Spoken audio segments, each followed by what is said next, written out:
7h27. O mês de maio trabalha a conscientização das doenças inflamatórias intestinais.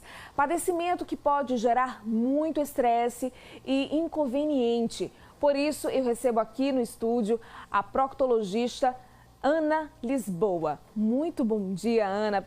Muito obrigada também pela sua participação aqui no Balanço Geral Manhã. Vamos falar então sobre esse assunto, né? É o Maio Roxo. Isso. O Maio Roxo é um mês, né, que a gente se dedica a trabalhar esse tema de doença inflamatória intestinal. É um tema bastante bonito na nossa área, tanto na gastroenterologia também. São situações de doenças crônicas, doenças graves, doenças que influenciam bastante a qualidade de vida das pessoas. E que muitas vezes a gente não tem tempo de conversar sobre elas. Doença inflamatória intestinal, basicamente, a gente se dedica, e mais conhecidamente como ou doença de Crohn ou a retocolite.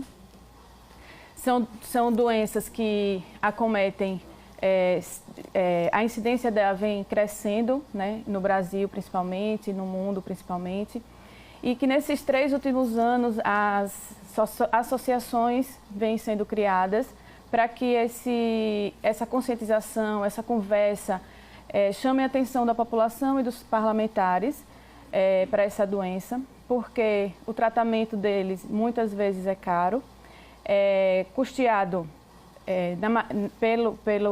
pelo Estado, né, pelo federal, né, pelo Ministério. Mas, no entanto, a gente precisa saber e conversar um pouquinho mais sobre ela, porque antes da gente chegar nas gravidades, a gente pode muito bem prevenir, né? Então, nós do Hospital Universitário, nós fazemos esse trabalho com doença inflamatória há 10 anos. A gente tem vários ambulatórios, 3 ambulatórios, temos uma equipe que se dedica a atender esses pacientes.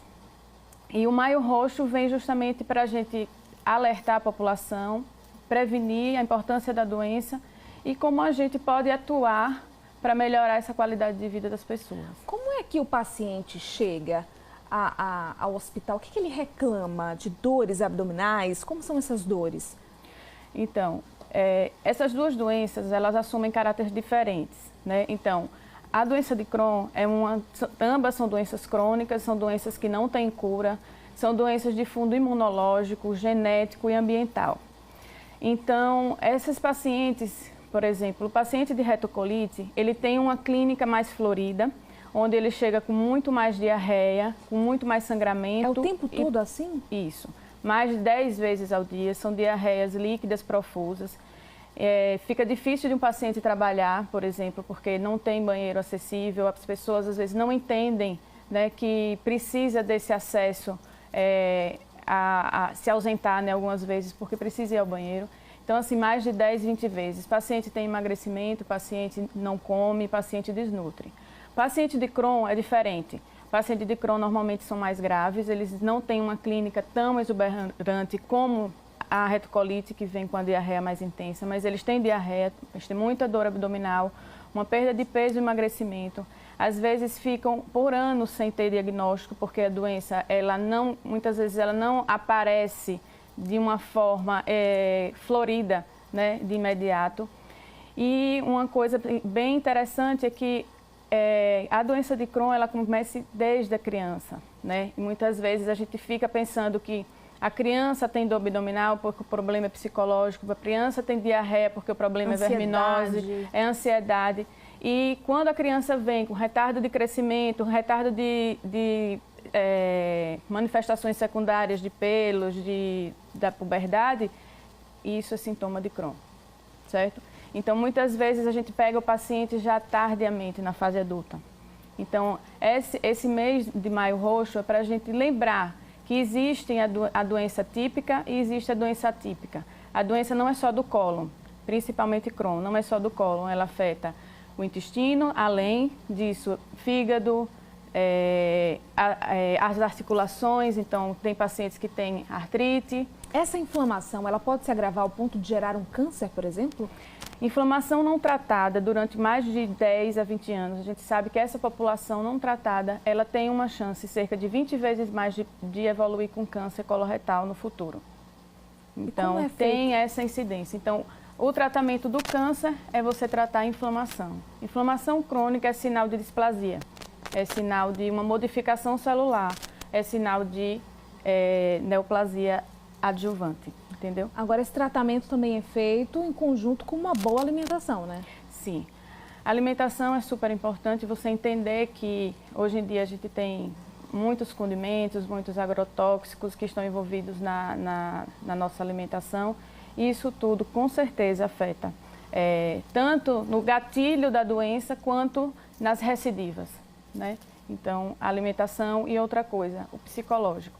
Esses pacientes são pacientes extremamente lábeis emocionalmente. Então, eles precisam, na verdade, de uma equipe multidisciplinar, não é apenas um remédio.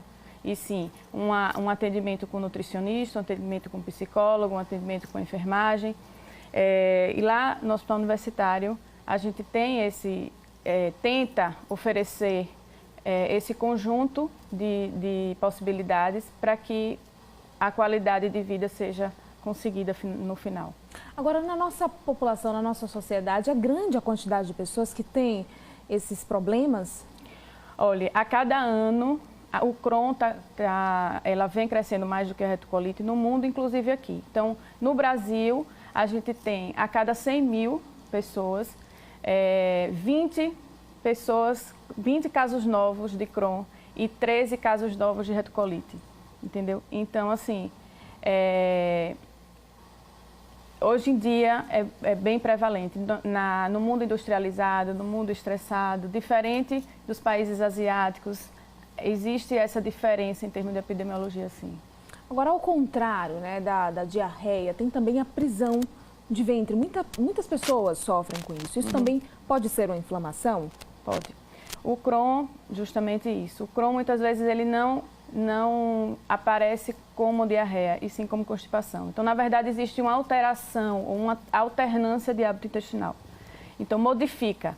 Então, aquele paciente que defecava regularmente, de repente começa a ter o hábito intestinal mais lentificado, associado a dor, distensão abdominal, perda de apetite. Isso muitas vezes pode ser indício de doença de Crohn, sim. Tem situações que é preciso fazer lavagem, né?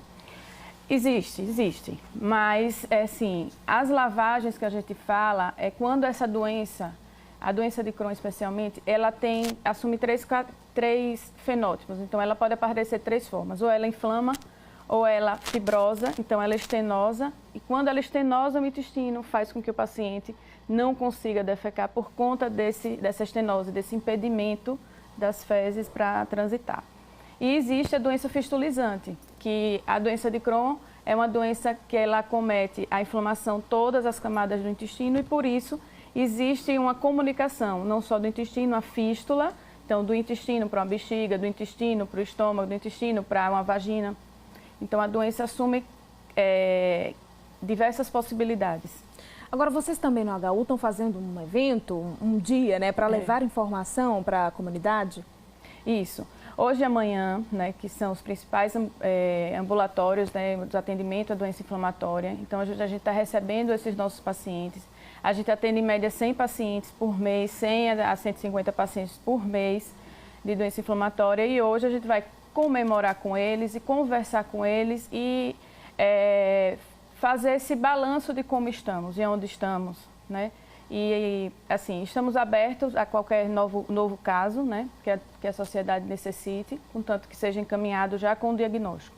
Agora, esses pacientes não vêm só da capital, vêm também de outros municípios, né? Como é que eles chegam aqui no HU e podem contar com esse atendimento? Então, lá o Hospital Universitário, ele tem, se o paciente já vem encaminhado, especificando na justificativa que é para acompanhamento no ambulatório de doença inflamatória, a marcação é feita no próprio hospital, de uma forma tranquila nas vagas possíveis, né? Mas a gente atende todo o estado, sim.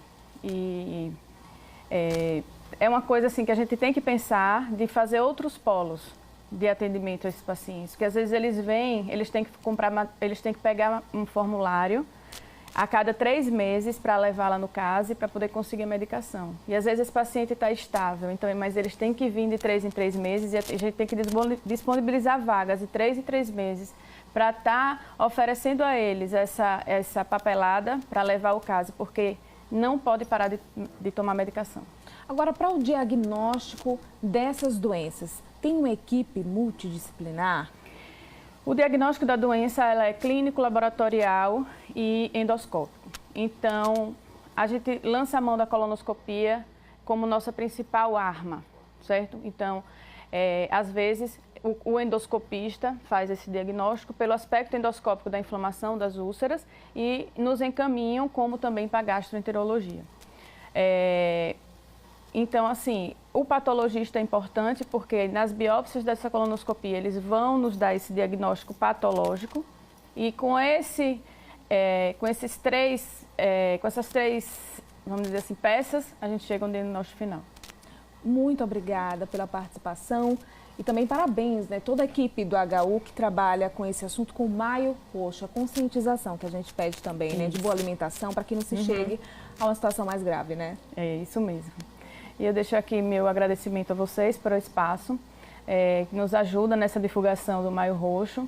Nós temos Outubro Rosa, nós temos Novembro Azul e para a gente é super importante levantar essa bandeira para a sociedade. Estamos sempre à disposição de vocês. Obrigada. Olha, agora vamos